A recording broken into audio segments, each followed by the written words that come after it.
Congress MP Chamala Kiran Kumar Reddy మాట్లాడుతున్నారు. ఇప్పుడు live చూద్దాం. రాజకీయంగా ఇప్పుడు జరుగుతున్న ఎన్నికలను పోలరైజేషన్ చేయాలి, కొన్ని కులాల మధ్యన చిచ్చు పెట్టాలన్న ఉద్దేశంతో మాట్లాడుతున్నట్టే ఉంది, కానీ మీరు వాస్తవాలు చెప్పాలన్న ఉద్దేశంలో లేరు. ఇక పోతే నిన్న కిషన్ రెడ్డి గారు అమెరికాలో ఉన్నటువంటి ఈ ఫోన్ ట్యాపింగ్ వ్యవహారంలో ఉన్నటువంటి వారిని ఇండియాకు తీసుకురావాలంటే మరి ఎవరు తీసుకొస్తారు? ఇండియాకు తీసుకురావాలంటే సెంట్రల్ గవర్నమెంట్ చర్చలు చేస్తుందా? ఎక్స్టర్నల్ అఫేర్స్ రాష్ట్రానికి ఒక ఎక్స్టర్నల్ అఫేర్స్ మంత్రి ఉంటాడా? మనకు చెప్పాలి తెలంగాణ ప్రజలకు. మీరు అమెరికాలో బీజేపీ ఉండాల్సిన పని ఉండదు. భారతదేశంలో బీజేపీ అధికారంలో ఉందనేది వాళ్ళు మర్చిపోతున్నారు. భారతదేశంలో అమెరికాలో ఉన్నప్పుడు కేంద్రము అమెరికాలో నరేంద్ర మోడీ గారే పోయారు కదా, రేవంత్ రెడ్డి గారు పోలేదు కదా భారతదేశం గురించి మాట్లాడడానికి. ఏమన్నా భారతదేశంలో ఉన్న సమస్యల గురించి పక్క దేశంలో ఉన్నటువంటి నరేంద్ర మోడీ గారితో మాట్లాడాలంటే ఎవరు పోతారు? ఈడ ఉన్నటువంటి సెంట్రల్ గవర్నమెంట్ బాధ్యత అది. ఎక్స్టర్నల్ అఫేర్స్ శాఖ అనేది కూడా సెంట్రల్ గవర్నమెంట్లోనే ఉంటుంది. ఈరోజు ఫోన్ ట్యాపింగ్ వ్యవహారంలో అరెస్టులు కావాలి అనుకుంటే ఇటు ప్రభాకర్ రావు గారు కానీ శ్రవణ్ రావు గారిని తీసుకురావాలంటే మరి మనము తెలంగాణ నుంచి ఉన్న ఇద్దరు మంత్రుల మీద కూడా బాధ్యత ఉంది కదా. ఇక్కడ అంత పెద్ద మాకు ఒప్ప చెప్పండి సిబిఐ, కానీ మళ్ళీ బండి సంజయ్ గారు మీదికి వెళ్ళి అంటాడు. అంటే సిబిఐ ఇవన్నీ ఏందో తెలుసు కదా మీకు. ఒకప్పుడు సిబిఐ ఈడీ అనేది అయితే అసలు ఒకప్పుడు మనకు తెలియదు. ఎన్ఫోర్స్మెంట్ డైరెక్టరేట్ అనేది 10 సంవత్సరాల క్రితం భారతదేశ ప్రజలకు ఎన్ఫోర్స్మెంట్ డైరెక్టరేట్ ఉంటుందని తెలియదు. ఎన్ఫోర్స్మెంట్ డైరెక్టరేట్ ఏం చేస్తుందో కూడా తెలియదు. కానీ ఈ మధ్యకాలంలో ముఖ్యంగా మనం ప్రతి కేసులో అయిన పదాలు సిబిఐ, ఈడీ, ఇన్కమ్ ట్యాక్స్. వీళ్ళు కార్యకర్తల మాదిరిగానే ఉన్నారు బీజేపీకి. అంటే వీళ్ళు ఎప్పుడు అవసరం ఉంటే అప్పుడు వస్తారు. ఇప్పుడు వీళ్ళు ఏం అడుగుతుర్రు? సిబిఐకి అని మా సత్తా చూపిస్తాం, మీరు సిబిఐకి ఇస్తలేరు, ఈ కేసులు మా చేతిలో పెట్టురు, మేము ఏం చేస్తారు? మా అంటే సంకల ఫైలు పట్టుకొని ఢిల్లీ పోతారు, ఇక్కడ ఏం పంచాయతీ చేయకుండా. దానికి ఉదాహరణే చెప్తా. ఈ రేస్ మొన్న జరిగినటువంటి స్కామ్లో మరి అదే వాళ్ళకే ఈడీకే ఇచ్చారు కదా. ఈడీ ఇప్పటిదాకా ఎందుకు యాక్షన్ తీసుకోవట్లేదు బండి సంజయ్ గారు? మీరు హోంశాఖలనే ఎవరు కదా ఎంఓఎస్గా. ఇదే రాష్ట్రంలో ఈ రేస్లో జరిగిన అవకతవకలు క్లియర్ కట్ పిక్చర్ ఉంది. మున్సిపల్ ఫండ్స్ని దుర్వినియోగం చేసిర్రు అనేది క్లియర్ కట్ పిక్చర్. ఇక దాంట్లో మీరు ఎంక్వైరీ కూడా చేయాల్సిన అవసరం లేదు. క్లియర్గా మేము మా సెక్రటేరియట్లో మీరు పోతే క్లియర్గా ప్రూఫ్స్ ఉన్నాయి. క్యాబినెట్ పెట్టకుండా, క్యాబినెట్ ఆమోదం లేకుండానే డబ్బులు ప్రజల సొమ్మును డైరెక్ట్ తీసుకుపోయి వాళ్ళ అవసరాల కోసము, వాళ్ళ మిత్రుల్ని కాపాడుకోనిక కోసము ఆ రోజున్న మున్సిపల్ శాఖ మంత్రి గారు దుర్వినియోగం చేసినట్టు ఉంది. మరి ఇప్పుడు మీరు ఈడీ వాళ్ళు వచ్చారు కదా ఈ రేస్లో, మరి ఇమ్మటే అరెస్ట్ చేయొచ్చు కదా, మీ బాధ్యతనే కదా. అది చేయలేదు. ఈ గొర్రెల స్కామ్ ఉంది, ఆ గొర్రెల స్కామ్లో కూడా మీ చేతుల్లోనే ఉండే కదా, ఈడీ చేతిలో. స్కామ్ మొత్తం క్లియర్ కట్ అందరికీ తెలుసు. మరి దాని మీద కూడా పురోగతి లేదు. ఇప్పుడు కొత్తగా మీరు ఫోన్ ట్యాపింగ్ కేసు కూడా మాకు ఇస్తే, ఫోన్ ట్యాపింగ్ కేసు ఎవరు మొదలు పెట్టిరు, ఎవరు స్టార్ట్ చేసిరు? ఫోన్ ట్యాపింగ్ కేసు రాష్ట్ర ప్రభుత్వం టేకప్ చేసింది. రాష్ట్ర ప్రభుత్వం టేకప్ చేసి 2-3 అధికారులు 10 నెలలు జైల్లో పెట్టింది. మిగతా వాళ్ళు పారిపోయారు. మాకు చిత్తశుద్ధి ఉంది కాబట్టి జైలు పెడితే జైల్లో బెయిల్ తెచ్చుకురు వాళ్ళు. 10 మంత్స్ తర్వాత బెయిల్ వచ్చింది వాళ్ళకు. హరీష్ రావు గారు ముందే బెయిల్ అప్లై చేసుకొని తెచ్చుకుండు. అంటే మా దగ్గర చిత్తశుద్ధి ఉంది ఎంక్వైరీలు చేయడంలో. మీరు ఇవాళ ఎమ్మెల్సీ ఎన్నికలు వచ్చినాయని చెప్పి తెలంగాణ ప్రజల్ని తప్పుతో పట్టినకే రాష్ట్ర ప్రభుత్వం ఏం చేస్తలేదు. రాష్ట్ర ప్రభుత్వం చేతగాంతనము, రాష్ట్ర ప్రభుత్వం సంవత్సరాల పాలన, గత పాలకులు 10 ఏళ్ళు, ఇప్పుడు సంవత్సరంన్నర మొత్తం కూడా రాష్ట్రాన్ని అన్యాయమే చేసినాను. ఏం అన్యాయం చేసినాను చెప్పండి? సంవత్సరంన్నరలా మీరు ఏం ఉద్ధరించారు భారతదేశంలో? సంవత్సరానికి 2 కోట్ల ఉద్యోగాలు ఇస్తా అన్న మీరు మా క్యాలెండర్ గురించి చెప్తారా? భారతదేశ అధికారంలో ఉంది మీరే కదా. తెలంగాణ వాళ్ళకి సెంట్రల్ గవర్నమెంట్ పుణ్యాన్ని ఎన్ని ఉద్యోగాలు వచ్చినాయి 10 సంవత్సరాలలో? అంటే 20 కోట్ల ఉద్యోగాలు మీరు ఇచ్చుంటే 2 కోట్లు సంవత్సరానికి ఇస్తే, మరి 20 కోట్ల ఉద్యోగాలలో మన దగ్గర ఎన్నో కోట్లు రావాలి ఉద్యోగాలు? కిషన్ రెడ్డి గారు మీరు చెప్పాలి తెలంగాణ ప్రజలకు. ఏదో ఉంది కదా మైక్ ఇస్తే మాట్లాడినాం, దుమ్ము దులిపినాం, ప్రభుత్వం మీద నిందలేసినాం, తెలంగాణ ప్రజల ముందు ప్రభుత్వాన్ని దోషులుగా నిలబెట్టినాం, ఇక మాకు ఓటేస్తారు, మీకు ఎట్లాగూ మద్దతు ఉంది కదా, గెలవాలన్న ఆశ మీకుంది, గెలిపించాలన్న ఆశ ఫామ్ హౌస్లో వండుకుని ఆయనకుంది మిమ్మల్ని గెలిపించాలని బీజేపీని. ఆయన వచ్చి మొన్ననే తొడగొట్టి చెప్తుండు ఇక అయిపోయింది, ఇక ఉరుకుడే దంచుడే అన్నాడు. మరి ఉరుకుడు దంచుడే అంటే క్యాండిడేట్ని కూడా పెట్టలేదు మరి ఈసారి ఎమ్మెల్సీ ఎన్నికలలో. అసలు రేస్లో లేని వాళ్ళు రేస్లో ఉన్నోళ్ళు మీరు. మొన్ననే 8 మందిని వాళ్ళు చిన్నగానో వెనక ముచ్చట చెప్పుకొని ఏదో చేసి 8 మంది ఎంపీలను పార్లమెంటుకు తీసే ప్రయత్నంలో వాళ్ళు మద్దతు ఇచ్చినట్టు తెలంగాణ ప్రజలు గమనించారు. మళ్ళీ ఇవాళ కరీంనగర్, ఆదిలాబాద్, నిజామాబాద్ పట్టభద్రులలో కూడా క్లియర్ కట్ పిక్చర్ ఉంది ఎవరెవరికి మద్దతు చేస్తుర్రో. మీరు పై మాటకు వాళ్ళని అరెస్ట్ చేస్తాము, కేసులని మాకు ఇర్రి, మేము వాళ్ళు మాట్లాడుకొని మళ్ళీ ఇది కూడా ఎమ్మెల్సీకి దానికి రాయబారం చేసుకుంటామని చెప్పి మీ ఆలోచన. ఇవాళ 56,000 చిల్లర ఉద్యోగాలు గత సంవత్సరంలో కాంగ్రెస్ పార్టీ హయాంలో వచ్చినాయి. అంతకుముందు ఇక్కడ ఇచ్చిన దాఖలాలు ఉన్నాయా? గ్రూప్ 1, గ్రూప్ 2, గ్రూప్ 3, గ్రూప్ 4 పరీక్షలు పెట్టాలన్న చిత్తశుద్ధితోటి ఎంత ప్రెజర్ వచ్చినా ముఖ్యమంత్రి రేవంత్ రెడ్డి గారు తలంచకుండా ముందుకు పోయినటువంటి పరిస్థితి క్లియర్గా కనపడుతుంది. ఇవాళ 7 లక్షల కోట్ల అప్పు చేసి రాష్ట్రాన్ని ప్రతి నెల 6,000 చిల్లర కోట్లు వడ్డీలే కట్టాల్సిన పరిస్థితి వచ్చినా కానీ రాష్ట్రాన్ని గాడిలో పెట్టాలన్న ఆలోచనతో ముందుకు పోతుంది కాంగ్రెస్ పార్టీ ప్రభుత్వం.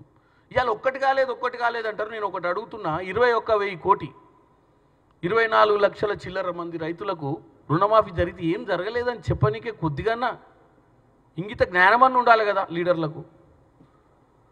మీరు అన్నట్టు మేము ఏదైతే ప్రభుత్వంలోకి రాకముందు ఈ ప్రభుత్వం చాలా, ఎందుకంటే మిగులు రాష్ట్రంగా వాళ్ళ చేతిలో పెట్టినాం కాబట్టి 10 ఏళ్ల తర్వాత మేము అధికారంలోకి వచ్చినప్పుడు డెఫినెట్గా ఇంతకంటే మంచి పరిపాలన అందిస్తాం, ఇంతకంటే మంచిగా మేము ఇచ్చిన గ్యారంటీలు నెరవేరుస్తామన్న ఆశతో వచ్చినాం. కానీ వచ్చిన తర్వాత ఉన్న పరిస్థితులు కొద్దిగా మమ్మల్ని వెనకడుగు వేసే విధంగా పరిస్థితులు ఉండడం వల్ల చేసే పనులు నెమ్మదిగా చేస్తున్నాం తప్ప చిత్తశుద్ధి లేక కాదు, ప్రజలను ఇబ్బంది పెట్టాలన్న ఆలోచన కాదు.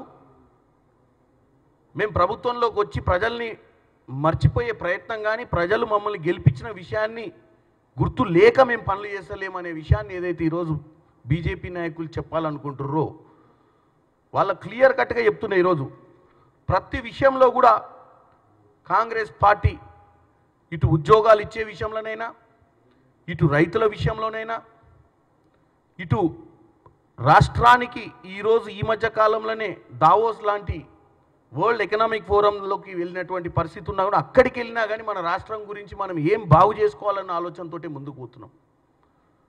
మీ బ్రహ్మాండమైన పాలనలో మొన్ననే ఒక పుల్లల గోపిచంద్ అని చెప్పి ఒక టైమ్స్ ఆఫ్ ఇండియాలో చెప్పిండు, పైసలు ఉన్నాడు తప్ప ఈ దేశంలో ఎవడు ఆటలు ఆడడానికి లేదు, ఆటలు ఆడితే ఆగమైపోతారు, ఆడకూర్రి అని చెప్తుండు ఆయన.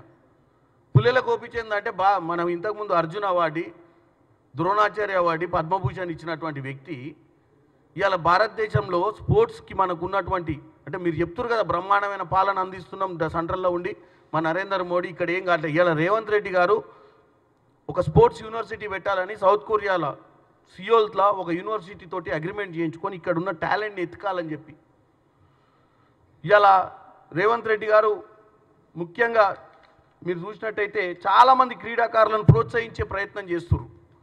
ఈ మధ్యకాలంలో నిఖిత్ జరీనా గారిని కానీ, సిరాజ్ గారు, ఇకపోతే కీర్తి, వీళ్ళందరికీ కూడా ప్రభుత్వం పారదర్శకంగా ఒక మధ్యతరగతి నుంచి వచ్చి బ్యాక్గ్రౌండ్ లేకుండా స్పోర్ట్స్ మీద కాన్సన్ట్రేట్ చేసే వాళ్ళకి ఇంపార్టెన్స్ ఇస్తూ వాళ్ళ మనోధైర్యాన్ని పెంచే ప్రక్రియ కోసమే వీళ్ళందరికీ కూడా గవర్నమెంట్ ఉద్యోగాలు వాళ్ళకు నజరానాలు ఇచ్చింది. అందుకే ఎందుకు కింద ఎవరైతే లేని వాళ్ళు ఉంటారో ఆటలు ఆడితే వల్ల వాళ్ళు ఏం సాధిస్తారో దాన్ని ఎంకరేజ్మెంట్ చేయాలన్న ఉద్దేశంతో కాంగ్రెస్ పార్టీ ముందుకు వస్తుంది. ఇదే లైన్ని మరి సెంట్రల్ గవర్నమెంట్ ఎందుకు ఈరోజు దేశవ్యాప్తంగా కూడా ఈ క్రీడలు అంత మంచి కోచు చాలామందిని ప్రొడ్యూస్ చేసినటువంటి బ్యాడ్మింటన్ ప్లేయరే ఈరోజు అంత ఓపెన్గా ఒక స్టేట్మెంట్ ఇచ్చిందంటే భారతదేశంలో ఉన్నటువంటి పరిస్థితిని మనం అర్థం చేసుకోవాలి. ధనికుల కోసమే మీరు పరిపాలిస్తున్నారు, చిన్న చిన్న వ్యాపారులు ఎవరు బాగుపడలే, చితికిపోయారు వాళ్ళు. అంబానీలు, అదానీల కోసమే మన భారతదేశంలో మన ప్రభుత్వం నడుస్తున్నట్టు ఉంది. కానీ ఒక సామాన్యమైనటువంటి ఎల్బీ నగర్లోనో ఎక్కడో హ్యాబిట్స్లోనో చేసుకునే వ్యాపారవేత్తలు అంబానీలు కావాలన్న కోరిక మీకు ఎప్పుడు లేదు, అది ఆలోచనే లేదు. మీకు స్టార్టప్ కంపెనీలు బతికేయాలన్న ఆలోచనే లేదు. ఆల్రెడీ ఉన్న కంపెనీలు మీరు 2014లో వచ్చినప్పుడు ఈ కోటీశ్వరులు ఏ స్థాయిలో ఉండే ఇవాళ కుబేరులు అయ్యారు. ఇవాళ గొప్పగా మనం చెప్పుకోవాల్సింది ఏంటంటే మనం వచ్చిన తర్వాత 7-8 మంది 100 మంది ప్రపంచ 100 మంది కుబేర్లల్లో మన దగ్గర నుంచి ఒక 7-8 మందిని చేయగలిగినామని చెప్పుకోవడంలో మాత్రం మిమ్మల్ని నేను అప్రిషియేట్ చేయగలుగుతున్నాను. ఈరోజు 140 కోట్ల జనాభాలో బ్రహ్మాండంగా మీరు ఒక 7-8 మందికి 50% ఎకనామీని అంటగట్టిరు. వాళ్ళ అభివృద్ధికి ఈరోజు ప్రపంచంలో అభివృద్ధి దేశాలను కూడా అధిగమించి మీరు ఆ వ్యాపారవేత్తలకు మల్టిప్లై చేసిరు. మల్టిప్లై అంటే రూపాయిని 1000 రూపాయలు చేయగలిగారు వాళ్ళ రూపాయిని. మరి 2014 మీరు అధికారం వచ్చినప్పుడు ఒక సగటు మనిషి దగ్గర రూపాయి అంటే ఆయన రూపాయి ఎన్ని రూపాయలు అయిందో అల్లే చెప్పాలి ఇవాళ ప్రజలు. కాబట్టి ఎలక్షన్ల కోసం ఓట్ల కోసం చేసే రాజకీయాలు బంద్ చేయాలి. ముఖ్యంగా ఈరోజు బండి సంజయ్ గారు పొద్దున మాట్లాడుకుంటా పాకిస్తాన్ కాంగ్రెస్ పార్టీకి ఓటేస్తే క్రికెట్లో పాకిస్తాన్ గెలుస్తుందట, బీజేపీకి ఓటేస్తే ఇండియా గెలుస్తుందట. ఒక బండి సంజయ్ గారు మీరు ఒక మినిస్టర్ ఆఫ్ స్టేట్ ఈ భారతదేశానికి హోంశాఖకు మైకు ముందు పెట్టినప్పుడు నాకు తెలుసు నేనైనా మీరైనా కష్టపడి కింది స్థాయి నుంచి వచ్చిన నాయకులం. కానీ మనకు హోదా వచ్చినప్పుడు హోదాను గుర్తుపెట్టుకొని మాట్లాడాలి. మనం ఏం మాట్లాడుతున్నాం, ఇంకెవరన్నా మాట్లాడితే క్షమించవచ్చు, ఇంకెవరన్నా మాట్లాడితే విస్మరించవచ్చు. మనం ఏదోలే మాట్లాడిండు, రాజకీయ ఒత్తిడి వల్ల మాట్లాడిండు, పార్టీ ఒత్తిడి వల్ల మాట్లాడిండు, ఆయన వల్ల 4 ఓట్లు వస్తే పార్టీలో ఆయన గుర్తింపు వస్తుంది, ఆయన గుర్తింపు లేదు ఆ పార్టీలో అని చెప్పుకోవచ్చు. మీకు గుర్తింపున్న నాయకులు, మీకు మంచి హోదా ఇచ్చింది మీ పార్టీ, మీరు ఒక ఎగ్జాంపుల్గా మాట్లాడాలి. మాలాంటి లీడర్లు కూడా మీ లెక్క ఇంకా పైకి వచ్చి రేపు ఒక మంచి హోదాకు రావాలంటే ఈ లైన్లలో మాట్లాడితే ప్రజలు మనల్ని అప్రిషియేట్ చేస్తారనే విధంగా ఉండాలి తప్ప ఇప్పుడు ఆ ఒక్క ఎన్నిక గెలవనికే ఏదైనా మాట్లాడతారా? ప్రజల్ని కన్ఫ్యూజ్ చేయనికే? అంటే ఇప్పుడు మీ వీడియో చూసిన వాళ్ళందరూ కూడా మీరు పొద్దున మీరు మాట్లాడినటువంటి లైన్లల్లో సెంటిమెంట్ని క్రియేట్ చేసి మీరు మాట్లాడితే కులాలు, ముస్లిమ్సు, ఇండియా, పాకిస్తాన్ తప్ప వేరే ముచ్చటే లేదా మనకు? దేనికైనా ఒక లిమిట్ ఉంటుంది. చెప్పండి, మేము 10 ఏళ్ళు పరిపాలించినాం, 20 కోట్ల ఉద్యోగాలు దేవలేకపోయినాం, 10 కోట్ల ఉద్యోగాలు తెచ్చినామని చెప్పండి. దాంట్లో తెలంగాణకు ఎన్ని ఉద్యోగాలు వచ్చినాయి చెప్పండి. సెంట్రల్ గవర్నమెంట్ నోటిఫికేషన్ల ద్వారా తెలంగాణకు ఇంత లబ్ధి జరిగింది, ఇన్ని ఉద్యోగాలు ఇవ్వగలిగినాం. కాంగ్రెస్ పార్టీ 2 లక్షల ఉద్యోగాలు ఇవ్వలేదు. కాంగ్రెస్ పార్టీకి జాబ్ నోటిఫికేషన్ నువ్వు చూపించాల్సిన అవసరం లేదు. మేము ఏం జాబ్ నోటిఫికేషన్ ఇచ్చినామో లేకపోతే ఏం మా క్యాలెండర్ ఉందో అనేది మాకు తెలుసు ఏముందో మాది. మేము డిఎస్సి పెట్టింది మేమే వచ్చిన తర్వాత. టీచర్లకు దగ్గర టీచర్లకు ఎంతమంది టీచర్లను ట్రాన్స్ఫర్ చేసినాం అనేది కూడా మీకు క్లియర్గా ఈరోజు లెక్కల ప్రకారం ఉంది. కాబట్టి మీరు మేమేం చేసినాం అనేది మాకు చెప్పాల్సిన ప్రయత్నం చేయకండి. తెలంగాణ ప్రజలు క్లియర్గా ఉంది, మళ్ళీ పదే చెప్పాల్సిన అవసరం లేదు. ఎందుకంటే 55,163 ఉద్యోగాలు ఇచ్చింది వాస్తవం కాదా? వాస్తవం కాకపోతే తెలంగాణ ప్రజలు మళ్ళొకసారి చెప్తా, దేంట్లో తెలంగాణ రాష్ట్ర పబ్లిక్ సర్వీస్ కమిషన్ రాష్ట్ర పబ్లిక్ టీజీపీఎస్సీలో 3,393, మెడికల్ అండ్ హెల్త్ రిక్రూట్మెంట్లో 6,956, తెలంగాణ స్టేట్ పోలీస్ రిక్రూట్మెంట్లో 10,067, Telangana residential education institute retirement బోర్డులో 8,304, డిఎస్సి పాఠశాల విద్యలో 10,006, ఇతర సంస్థలలో 441, గ్రూప్ 4 నియామకాలు 8,143. మళ్ళీ ఎందుకు చెప్తే ఇది పదే ఎందుకు చెప్తున్నామంటే మీరు ఎలక్షన్లప్పుడు మీరు చెప్పేదాన్ని కవర్ చేయడానికి తెలంగాణ ప్రజలకు ఇది క్లారిటీ ఇవ్వాల్సి వస్తుంది. ఎందుకంటే గత 10 ఏళ్లలో బీఆర్ఎస్ 1 సంవత్సరం కాదు కదా 10 సంవత్సరాలు కూడా డిఎస్సి పెట్టని దాన్ని మనం పెట్టినామనేది చెప్పే ప్రయత్నం చేస్తున్నాం. కాబట్టి ప్రజలు కన్ఫ్యూజ్ కావద్దు.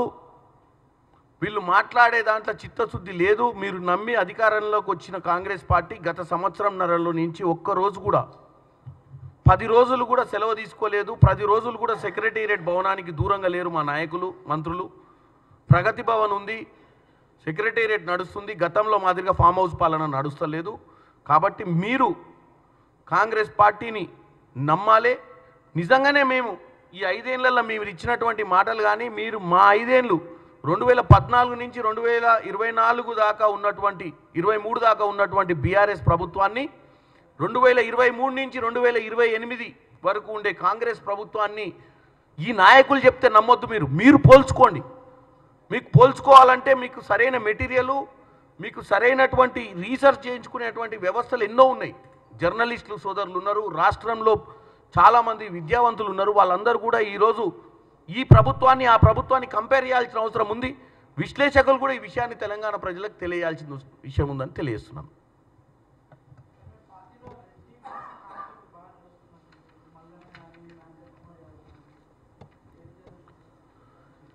ఎవ్రీ ఇండివిజువల్కి ఒక ఆలోచన ఉంటుంది. ఇండివిజువల్స్ మాట్లాడిన విషయాన్ని కాంగ్రెస్ పార్టీ వేదికగా కాంగ్రెస్ పార్టీకి సంబంధం ఉన్న సబ్జెక్ట్ కాదు అది. ఎందుకంటే ప్రతి మనిషికి ఒక ఆలోచన ఉంటుంది, ప్రతి మనిషికి ఒకటి చేయాలని ఉంటుంది, ప్రతి మనిషికి ఒక రిప్రజెంటేషన్ ఇవ్వాలంటుంది, వాళ్ళ కుల సంఘం ఉంటుంది, వాళ్ళ కుల సంఘం తరఫున మాట్లాడాలనుకుంటారు. ఈ కాంగ్రెస్ పార్టీకి ఉన్న గొప్పతనం ఏంటంటే ఇది ప్రజాస్వామ్యం ఎక్కువ ఉంటుంది ఈ పార్టీలో.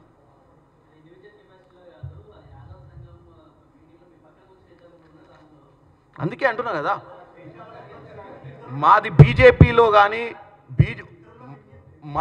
మా పార్టీ గొప్పతనం ఏంటంటే బీజేపీలో సొంత పార్టీల కష్టాలున్నా బయటికి చెప్పుకోలేక కడుపుల పుండ్లై కురుపులై గడ్డలై పరిశాలను ఉంటారు వాళ్ళు. మా దగ్గర ఏ సమస్య వచ్చినా ఇమీడియట్గా వెళ్ళగక్కేటువంటి ప్రయత్నం చేస్తారు. పార్టీ లైన్లో మాట్లాడినంతసేపు ఏ ఇబ్బంది లేదు, లేకపోతే క్రమశిక్షణ చర్యలు ఉంటాయి. కాకపోతే ఎవరన్నా ఏదన్నా రిప్రజెంటేషన్ గురించి వాళ్ళ ఆలోచనలు ఉన్నప్పుడు వాళ్ళు ఏదో చెప్పే ప్రయత్నం చేస్తారో అది వాళ్ళు ఆలోచించుకొని మాట్లాడాల్సిన అవసరం ఉంటుంది.